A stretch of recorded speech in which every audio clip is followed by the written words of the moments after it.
মঙ্গলামা মন্দিরে আসার পর প্রথমে সমস্ত ভক্তদের সাথে দেখা করে তাদের মনের কথা শুনে নিয়ে তারপরে চলে যান কৃষ্ণকালী মায়ের কাছে। কারণ এ মন্দিরে কোনো ব্রাহ্মণ নেই, এখানে মঙ্গলামাই পুজো করেন।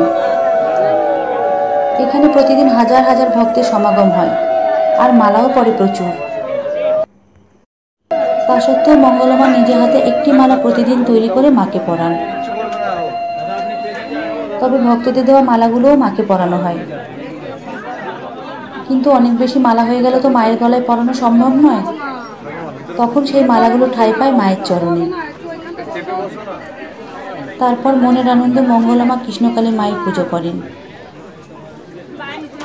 পুজো শেষে মঙ্গলামায়ের কাজ হলো সকলকে ত্রিশূল ঠেকানো। এখানে বহু দূর দূর থেকে ভক্তরা আসেন, তাদের নানা রকম প্রবলেম নিয়ে। মঙ্গলামা সকল ভক্তের কথা শোনেন এবং প্রত্যেককে ত্রিশূল ছুঁয়ে আশীর্বাদও করেন, যাতে সকল ভক্ত সুস্থ থাকে এবং তাদের মনস্কামনাও পূর্ণ হয়। ভিডিও ভালো লাগলে চ্যানেলটি সাবস্ক্রাইব করে সাথে থাকবেন। ধন্যবাদ।